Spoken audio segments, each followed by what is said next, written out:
Hola, ¿qué tal? Muy buenas tardes. Bienvenidos hoy a este webinar sobre gráficas de control en Minitab. Yo me llamo César Carrión y hoy vamos a tratar de tratar las gráficas de control desde tres perspectivas diferentes. Con el asistente de dos formas distintas y también de forma normal y también vamos a ver de atributos. Entonces, por ahí vamos a ver cómo le hacemos. Entonces, va a ser una con asistente, otra con asistente y otra de manera normal. Entonces, bueno, pues te doy la más cordial bienvenida si es la primera vez que nos ves. Y para hacer estas gráficas de control, yo voy a pedirte que me ayudes. Vas a entrar aquí a calculadora, datos aleatorios y datos aleatorios normales. Pedimos, por ejemplo, 125 gráficos, perdón, datos, los ponemos en C1 con una media de 100 y una desviación estándar de 1. Aquí ya tenemos 125 datos y lo que sigue es hacer nuestra gráfica de control. Vamos a hacerla, como te decía, de tres maneras distintas. La forma número 1, estadística, herramienta de gráficas de control para subgrupos, X/R. Primero recordemos para qué me sirve mi gráfica de control para variables. La gráfica de control me sirve para yo conocer la estabilidad de mi proceso. Gracias a que yo conozca la estabilidad de mi proceso, voy a poder saber si mi proceso es predecible y sé qué esperar de él, o si por el contrario, si presenta alguna prueba de control estadístico. Te recuerdo también que aparte de la estabilidad, también tengo que evaluar la normalidad y luego la capacidad de mis datos. Entonces, a través de crear datos aleatorios con Minitab es que yo puedo hacer esta gráfica de control también para, decíamos, variables. Voy a poner aquí 125 observaciones en subgrupos de 5. Imagínate que de aquí voy a calcular la capacidad. Si me remito a la página 78 del libro de control estadístico de proceso de la IAG, ahí viene que para los índices de habilidad se sugiere que tengamos 125 datos, de preferencia en subgrupos de 5 como mínimo. Ponemos las opciones, ponemos todas las pruebas, le damos OK y le damos OK. OK. Una vez que hicimos esto, nos encontramos con que presenta un error de control estadístico.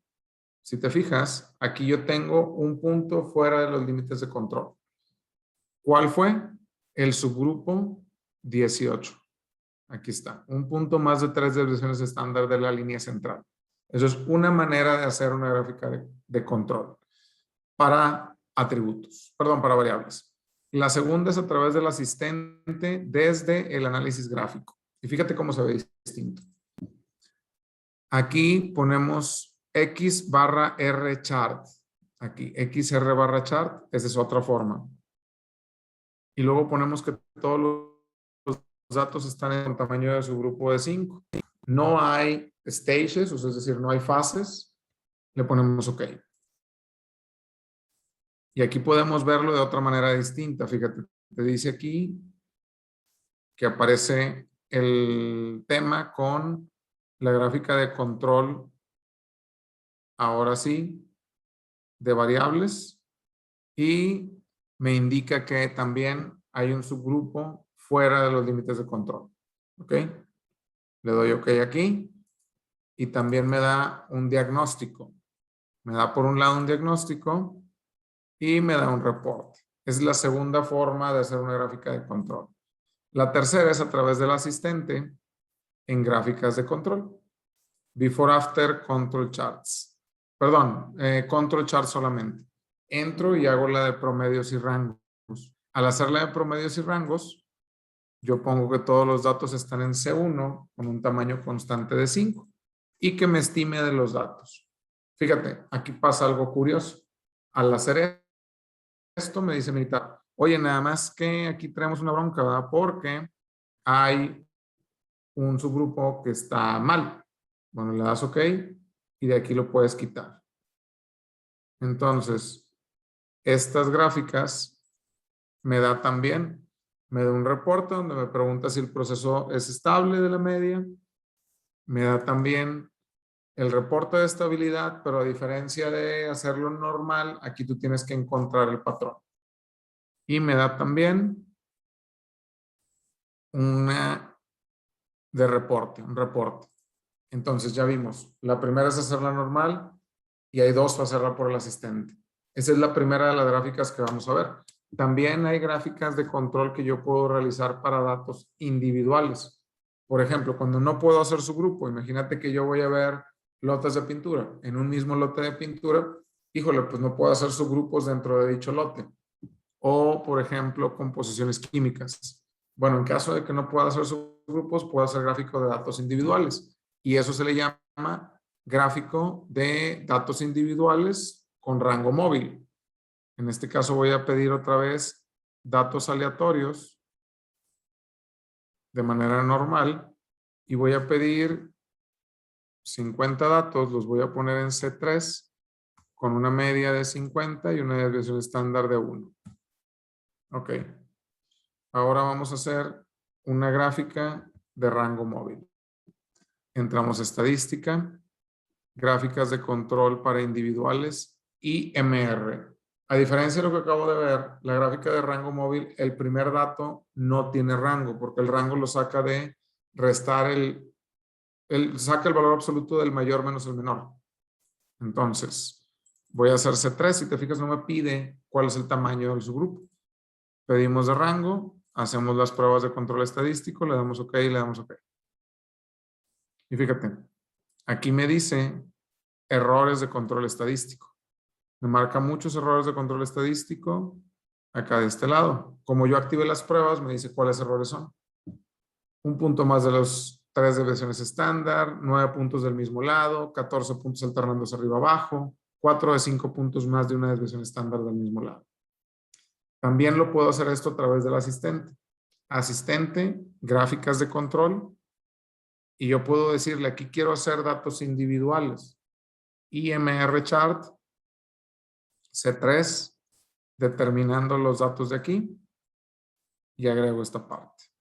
Si te fijas, aquí me marcan los mismos errores de control estadístico, pero no me lo señala como tal. Simplemente me dice aquí hay puntos fuera de control y aquí hay también esto de el shift, ¿ok? Pero no me marca todos, como cuando lo hago a pie. Esa fue la segunda forma. Vamos a ver si aquí también me lo permiten en el análisis gráfico, hacerla de datos individuales. Y aquí está, IMR. Los datos de YS3 sin fases y también me marca cómo está el proceso. Te recuerdo que las gráficas de control te sirven para ver la estabilidad de tu proceso, no para ver la capacidad. Es muy diferente que un proceso sea estable a que un proceso sea capaz. Cuando yo quiero ver capacidad de procesos, cuando calculo el CP, CPK, PP y PPK. Y aquí estoy viendo únicamente la voz del proceso. Y no nada más tengo que ver la estabilidad del proceso, también tengo que ver la normalidad. Entonces, ¿cómo haríamos una prueba de normalidad? Entramos a estadística, estadística básica y prueba de normalidad. Le damos en C1 y vamos a pedir la prueba de Anderson-Darling. ¿Qué quiere decir que mis datos sean normales? Que la mayoría de los datos se agrupan alrededor del centro y que forman una distribución con una forma de campana. La gracia de que mis datos sean normales y que tengan forma de campana es que yo los puedo transformar en una distribución normal estándar.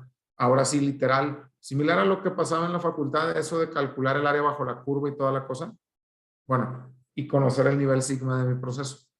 Pero aquí apenas estoy viendo la estabilidad de mi proceso, que forma parte de la voz de mi proceso. Con la gráfica de control veo la estabilidad.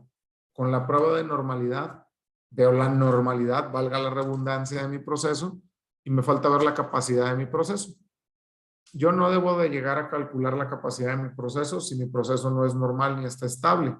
Sé que está estable a través de mis gráficas de control, pero en este caso no está estable. De hecho, si tú te fijas, aquí hay un problema. Supongamos que sí está estable. Entonces vamos a poner aquí un análisis de capacidad. En este caso voy a hacer algo más sencillo, voy a hacer un Capability Six-Pack para ver todo junto. Y voy a poner que la especificación inferior es de 97 y la superior de 102. que está en la columna C1 con un tamaño de su grupo de 5. Es importante que pongas que haga todas las pruebas de control y vamos a hacer el cálculo de esto. Si tú te fijas, aquí en la misma gráfica, en el Capability Six Pack, puedo conocer si mi proceso es estable, lo cual no es. Puedo conocer si mi proceso tiene datos normales, lo cual sí es. Y puedo conocer en cuál de los 4 estatus está mi proceso. ¿Cómo lo puedo saber esto? Muy sencillo. Yo puedo conocer aquí, primero si está centrado. Y como podemos ver, mi proceso, bueno, pues hay una forma más sencilla de ver si está centrado. Aquí ponemos en opciones. Ponemos el target. ¿Cómo sacar el target? Pues muy sencillo. Si yo tengo de 97 a 102, este sería mi target, 99.5. Lo agrego aquí en opciones para que me marque también qué tan centrado está mi proceso. Al sacar esto, yo puedo conocer que mi proceso no está centrado. Tengo 4 diferentes formas en las que puede estar mi proceso. Esta es una de ellas. Yo puedo ver que mi proceso no está centrado porque está cargado a la derecha, ni es capaz. ¿Cómo sé que mi proceso no es capaz? Si te fijas, el PPK, que es lo que tengo que analizar, está abajo del 1.67. Entonces, mi proceso no es capaz ni está centrado. Aquí, si yo tuviera un PP de 1.67, yo pudiera decir que mi proceso pues es capaz, porque quiere decir que sí cabe la voz de mi proceso en la voz de mi cliente. En este caso, mi PP es de 0.85. Ya desde ahí sé que no es capaz. ¿Cómo sé si está o no centrado? Si mi PP es igual a mi PPK, quiere decir que mi proceso está centrado. En este ejemplo, yo veo que mi PP es de 0.85.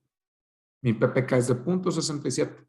Entonces, en consecuencia, el estado de mi proceso es que no está capaz ni está centrado. ¿Qué pasaría si yo tuviera un PP de 0.85 y un PPK de 0.85? Quiere decir que mi proceso está centrado, pero no es capaz. ¿Qué pasaría si yo tuviera un PP de 1.67 y un PPK de 1? Quiere decir que mi proceso es capaz, pero no está centrado, está para un lado. Entonces yo tengo que conocer cuál es el estatus de mi proceso. En este ejemplo en particular, si yo lo quisiera componer, lo primero que tendría que hacer sería centrarlo y lo segundo que tendría que hacer sería reducir la media. ¿Y de qué manera centro mi proceso y de qué manera reduzco la variación o la desviación estándar? Porque si te fijas, aquí lo que tenemos que reducir es la desviación estándar, principalmente la desviación estándar a largo plazo, que es la que se calcula viendo todos los datos. Aquí yo tengo una desviación estándar de 0.97. ¿Qué pasaría si yo la reduzco y en lugar de 0.97 tengo 0.45? Vamos a ver qué sucede. Vamos a pedir datos aleatorios en C5, 100 y 0.45. Ok. Y ahora vamos a hacer lo mismo que hicimos ahorita. Un six pack de estos datos aleatorios con los mismos specs. Y fíjate qué es lo que pasa ahora.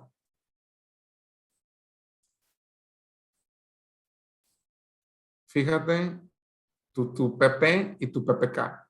Tu PP es de 1.93 y tu PPK es de 1.44. Para sector automotriz debería de ser de 1.67.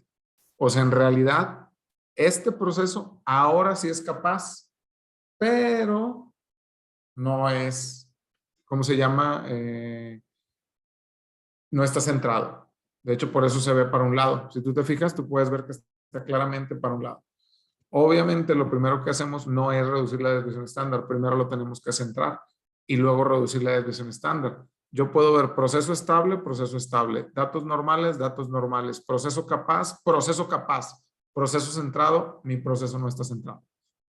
Ese es el problema. Ahora, ¿cómo reduzco la desviación estándar? La desviación estándar se reduce normalmente a través de un proceso de un proyecto de DMAIC. Eso lo vemos dentro de Greenbelt. Nosotros, si tú quieres aprender este análisis estadístico, vamos a tener una certificación de Greenbelt. De hecho, la empezamos este próximo día 17 de noviembre, los lunes y los miércoles. De hecho, esta certificación online en vivo trae temas que tienen que ver como diseño de experimentos, pruebas de hipótesis, gráficas de control, análisis de capacidad. Y aquí nada más estamos viendo de variables. También vamos a tener de atributos. Entonces, ahorita es muy importante comentarte que si a ti te interesa aprender todo lo relacionado a Six Sigma, la parte estadística y cómo utilizar eso para optimizar tu proceso, sin duda te puede servir esta certificación. El precio que tenemos ahorita, si la compras desde nuestra tienda, es de 8,000 pesos en una sola exhibición y te regalamos un mouse y te regalamos una playera. O bien, puedes separar con 1,000 pesos y terminar de pagar el resto hasta el 30 de noviembre. Vas a aprender a usar Minitab, vas a aprender a hacer un proyecto de Mike, vas a aprender de diseño de experimentos, de pruebas de hipótesis, de gráficas de control, de datos de variables, de datos de atributos, de análisis gráfico y muchísimas cosas más. No es necesario que tengas experiencia previa y yo te voy a llevar desde cero para que te prepares para tu próximo trabajo. Si te interesa llevar tu carrera al siguiente nivel, esta certificación es para ti. Bueno, entonces también podemos hacer gráficos para datos de atributos. ¿Y cómo hacemos datos de atributos? Bueno, pues yo puedo pedirle aquí datos aleatorios con una distribución binomial, es decir, datos de pasa y no pasa. Y fíjate, yo puedo decirle, ¿sabes qué? Pues dame 100 datos de pasa no pasa. Ponlos en la columna C7. El número de eventos, ponle 100 y la probabilidad del evento que sea 5. Perdón, discúlpeme. Tendría que ser punto... No, si pongo punto 5 no voy a tener ceros y unos. Punto 15. Y ahí está. Ok. Haz de cuenta que aquí son datos aleatorios con una distribución binomial. Y de la distribución binomial yo puedo también hacer otro tipo de gráficas. Vamos a suponer que aquí en lugar de 100 le pongo 750. Estos los pongo en C8. Aquí está. Le voy a subir esto y le voy a poner punto 85. Perdón. Punto 85. Ahí está. Muy bien. Y le voy a subir. En lugar de 750 voy a poner 950. Aquí está. Muy bien. Y aquí yo le puedo poner que estas son las unidades rechazados, rechazos diarios, y que esta es la producción diaria. Y yo aquí puedo hacer distintos tipos de gráfica. En este caso voy a empezar por una gráfica P, que la gráfica P es cuando yo quiero graficar la proporción de artículos defectuosos. Entro a estadísticas, gráficas de control para atributos, gráfica P. Y en la gráfica P veo la proporción. Supongamos que yo voy a monitorear los rechazos diarios cuando mi tamaño de subgrupos de producción, porque esta es una línea que produce espejos automotrices y es la cantidad de espejos que yo rechazo diarios contra la producción. Pongo las opciones, hago las pruebas, le doy OK, le doy OK. Y aquí ya tengo mi proporción de rechazos de mi línea. Si tú te fijas, esto lo puedo también cambiar a capacidad. ¿Cómo? A través de un análisis de capacidad para binomial. Muy bien. Me voy a estadística, herramientas de calidad, análisis de capacidad para una distribución binomial. La distribución binomial es cuando nada más tengo datos de pasa y no pasa. También puedo tener una distribución de Poisson, que es cuando cuento defectos por unidad. Yo voy a poner los rechazos diarios con los tamaños de la producción y mi target de defectos vamos a suponer que es el 1%. Me doy aquí así y fíjate lo que me dicen. Oye, nada más que el problema es que tú quieres un porcentaje de defectos del 1 y tú tienes un 1.88. Tu nivel sigma es de 2 sigmas. Para venderle automotriz tendrías que tener 5 sigmas. ¿Esto lo puedo hacer también a través del asistente? Claro que sí. Asistente, análisis de capacidad, binomial, y aquí puedo poner que los rechazos diarios en la columna de producción con un 1% de rechazos diarios. Y fíjate, cuando lo haces aquí, te dice que si quieres usar la Lane y P-Chart. Si usas la Lane y P-Chart, te va a maquillar los datos y te va a quitar el sobreajuste. Así que te va a cambiar y vas a acabar maquillando los datos. Si tu proveedor alguna vez te manda una LNP chart, aguas porque te está echando. Ponle que no y ahora sí. Te dice qué tan lejos estás y qué nivel sigma tienes. Fíjate, porcentaje de defectos es de 1.88. Tú querías 1%, por eso te marca qué tan lejos estás y te da el intervalo de confianza con un nivel de confianza del 95%. Nivel sigma es de 2, estás abajo de lo que estaba buscando. Muy bien. También puedo hacer gráficas de control. Imagínate que en lugar de que esta sea la producción diaria, yo siempre voy y agarro un lote del mismo tamaño. Cuando yo hago esto, yo utilizo una gráfica PNP cuando los tamaños de su grupo son iguales. Yo puedo poner los rechazos diarios con una producción siempre de 1000 piezas. Pongo las pruebas. Ahora ya nada más son 4 pruebas de control estadístico. Ya no puedo hacer las que hacía antes. Y fíjate, aquí, a diferencia de lo que veía ahorita veía la proporción de artículos defectuosos. Aquí estoy hablando del promedio de artículos defectuosos por lote. Aquí son 15.2. De cada 1000, 15.2 están saliendo rechazados. Y tu proceso es estable. ¿Ok? Muy bien. Antes de irnos, también quiero aprovechar, ya que andamos por estos lares, para invitarte a nuestro próximo evento de aniversario. El día sábado 6 de noviembre vamos a hacer una cata en vivo. De hecho, ya tenemos aquí una cata de aniversario. De hecho, vamos a tener 3 conferencias magistrales. La primera de ellas es con el maestro Gustavo Barrera, donde vamos a hablar de todo sobre la cerveza artesanal. Estamos presentando nuestra nueva variedad de cerveza. La cerveza Tres Caídas, una cerveza Whitberg y una cerveza Amber Ale, que es la cerveza industrial. Estas 2 cervezas tú las puedes adquirir comprando nuestro Solmaquit. El Solmaquit cuesta 400 pesos y te lo voy a presentar. Lo puedes comprar en nuestra tienda. Hacemos envío a todo México. El Solmaquit te incluye unos stickers, te incluye un llavero, te incluye una playera, te incluye un mouse, te incluye un vaso. Y no nada más eso, trae un boleto para una rifa. Y en esta rifa vamos a rifar una laptop con todo y su mochila, vamos a rifar unos discos duros, vamos a rifar una tablet, vamos a rifar una bocina Bose.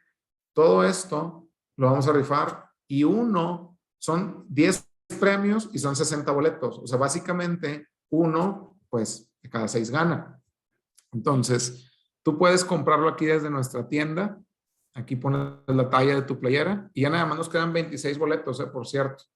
Ya hicimos todos los envíos, bueno, la gran parte de los envíos y deben de estar llegando los que hemos vendido hasta ahorita, les deben llegar entre lunes y martes. Ya ese día, aunque compres o no compres el kit, quiero que nos acompañes. Si compras el kit, te esperas porque al final tenemos la rifa. Lo primero es la cata de aniversario con tus cervecitas, vamos a poder platicar con el maestro Gustavo, nos va a decir cómo se elabora la cerveza artesanal y vamos a aprender algunas cosas interesantes. También vamos a tener una plática con el ingeniero Miguel Arredondo, que es el director de operaciones de ISGO México. Es una serie de plantas que están pues, en todo México y nos va a hablar de habilidades gerenciales. Y también la siguiente conferencia magistral va a ser con la licenciada Araceli Martínez. Nos habla de comunicación efectiva. ¿Quieres mejorar el cómo platicas en público? ¿Te interesa también ser más efectivo en la comunicación, aprender a hablar más con datos y aprender a expresarte mejor en una entrevista de trabajo o en cualquier medio de los que interactúes? Esta conferencia magistral te va a ayudar. Bueno, después de eso tenemos nuestra rifa de aniversario. Te puedes ganar increíbles premios. Es el sábado 6 de noviembre a las 9 de la noche. Y pues espero que nos acompañes. Esto fue un poquito acerca de qué es o qué incluye nuestro Solmaquit. Hablamos un poquito de gráficas de control y también conocimos un poquito de cómo sacar datos aleatorios. Si te interesa saber más, no olvides suscribirte a nuestra próxima certificación de Greenbelt, que empezamos por ahí del 17 de noviembre y es la última certificación del año. Gracias por su preferencia. Y también te esperamos el día 9 a nuestra cata de aniversario. Nos quedan nada más 26 Solmaquits. Entonces, si es la primera vez que nos ves, no olvides tampoco suscribirte a nuestro canal de YouTube. En nuestro canal de YouTube puedes ver muchos más videos en relación de este tipo de cosas. Tenemos incluso un curso gratis de Minitab.